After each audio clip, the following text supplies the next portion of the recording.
आप सबको जय यीशु। मैं आपसे बताना चाहती हूँ कि मुझे चंगाई मिली है प्रभु की ओर से, यहोवा परमेश्वर की ओर से मुझे चंगाई मिली है। जीसस के नाम से, यीशु मसीह के नाम से मैं चंगी हो चुकी हूँ और स्वस्थ हो चुकी हूँ, निरोग हो चुकी हूँ। और मैं ये आप लोग को बताना चाहती हूँ, ये 2026 चल रहा है और पिछले मंथ फरवरी में मेरे दोनों साइड दांतों में, चौं में इतनी ज़ोरों की दर्द थी, इतने ज़ोरों की, मतलब असहनीय दर्द था वो, जिसे मैं सह नहीं पा रही थी।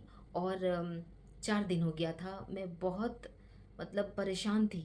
ऐसा दर्द था, मैं पानी तक भी नहीं पी रही थी, अगर कुछ खा भी नहीं रही थी, तो भी मेरे दाँतों में कंटिन्यू दर्द हो रहा था, मतलब कंटिन्यू दर्द होते जा रहा था। और मैं 4 दिन से परेशान थी कि मैं 4 दिन से ठीक से सो भी नहीं पा रही थी। बहुत मतलब डर कर धीरे से पानी पीती थी, तो थोड़ा-सा भी अगर पानी का टच हो जाता था दोनों दाँतों में, मसूड़ों में, इतना दर्द था, दाँतों के नसों में इतना दर्द था, दाँतों की जड़ों में मेरा इतना दर्द था, मतलब सहने लायक दर्द नहीं था, एकदम असहनीय दर्द था। और मैं कॉल करके डॉक्टर से सलाह ली कि मेरे दाँतों में दर्द है, तो डॉक्टर ने कहा कि देखिए आप, मैं पिछले साल दाँत को दिखलाई थी डॉक्टर से, तो उन्होंने कहा था उखाड़ना पड़ेगा। पर मुझे उखड़वाना नहीं था दाँत को, लेकिन उन्होंने कहा था, डॉक्टर ने कहा था कि उखाड़ना ही पड़ेगा और कोई चारा नहीं है। लेकिन मैंने बहुत कोई से सुना है कि उखाड़ने पर भी कोई फ़ायदा नहीं होता है और फिर से उसके बगल वाले दाँत में भी प्रॉब्लम आ जाते हैं, तो इसलिए मैं उखाड़ना नहीं चाह रही थी। तो जब कॉल करके मैंने डॉक्टर से सलाह ली, तो उन्होंने कहा कि देखिए आपको जब इतना दर्द है तो आपको पेन किलर खाना पड़ेगा, और पेन किलर का काम है सिर्फ 5 घंटा रिलीफ देना, तो आपको 5-5 घंटा पे पेन किलर बार-बार खाना पड़ेगा। और जिस मुझे पेन किलर नहीं खाना था, क्योंकि पेन किलर बहुत ही हानिकारक होता है। तब मैंने यहोवा परमेश्वर से प्रार्थना किया अपने लिए। तो जब मैं टीवी में एक मिनिस्ट्री देखती हूँ, अंकित अंकित मिनिस्ट्री, तो उनसे मैं घोषणा करना सीखी।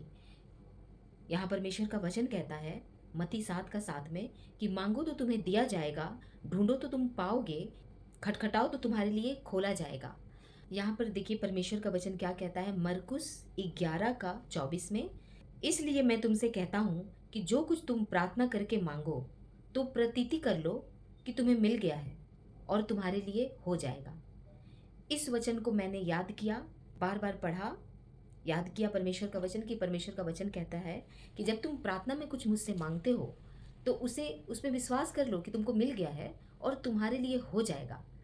तो मैं बार बार अपने लिए प्रार्थना की, अपने दांतों के दर्द के लिए प्रार्थना की कि हे मेरे यहोवा परमेश्वर, यीशु मसीह के नाम से मेरे दांतों का दर्द, मेरे दांतों के मसूड़ों का दर्द, मेरे दांतों के नसों का दर्द जड़ से खत्म हो गया है यीशु मसीह के पवित्र लहू के द्वारा, यीशु मसीह के नाम से आमीन। मैं बार बार ये घोषणा की कि मैं घोषणा करती हूँ कि मेरे दांतों का दर्द, मेरे दांतों के नसों का दर्द, मेरे दांतों के मसूड़ों का दर्द जड़ से खत्म हो गया है यीशु मसीह के नाम से आमीन। कि मैं जब ये विश्वास के साथ प्रार्थना की, तो मेरा दांतों का जो दर्द था वो 10 से 15 मिनट के बाद ही रिलीव होना शुरू हो गया, आराम मिलने लगा, मुझे बहुत राहत मिला। लेकिन थोड़ी देर के बाद फिर से दर्द हो रहा था। मैं फिर यही घोषणा की, मैं फिर, और मैं ये बार बार बोली, मैं सोने के टाइम भी बोली, मैं जब जब मुझे याद आ रहा था मैं तब तब बोल रही थी। और मेरे दांतों का दर्द अब जड़ से खत्म हो चुका है यीशु मसीह के नाम से। मैं सबको बता रही हूँ, क्योंकि अंगीकार करना है। जब आपको चंगाई मिली है तो अपने मुंह से अंगीकार करना है और सबों को बताना है कि आपको चंगाई मिली है, ताकि दूसरे लोगों को भी यीशु मसीह के नाम से चंगाई मिल सके जो उस पर विश्वास करता है। तो जो यीशु मसीह पर विश्वास करेगा वो चंगाई पाएगा, ये परमेश्वर के वचन में लिखा है। पिछले साल भी मेरे दांतों में बहुत ज़ोर दर्द हुआ था, पर मैं उस टाइम प्रे नहीं की थी। और मैं बहुत महीनों से अभी इस साल भी परेशान थी बहुत दांत के दर्द से। लेकिन 4 दिन जो दांत का दर्द इतना दर्दनाक था, भयानक था, जो मैं इतना परेशान हो गई थी कि वो बहुत ही असहनीय दर्द था। उसके बाद मैंने परमेश्वर के वचन को बोलना शुरू किया, घोषणा करना शुरू किया, अपने दांतों के दर्द के लिए घोषणा करना शुरू किया। यीशु मसीह के नाम से मैंने चंगाई पा ली है और मैं बहुत खुश हूँ। और आप लोग को मैं बता रही हूँ कि आप लोग भी अपने बीमारी के लिए, जो भी आपका प्रॉब्लम है, जो भी आपकी बीमारियां हैं, जो भी आपके प्रॉब्लम्स हैं, उन सब के लिए आप यीशु मसीह के नाम से विश्वास करके घोषणा करिए और अपने बीमारियों से मुक्ति पाइए।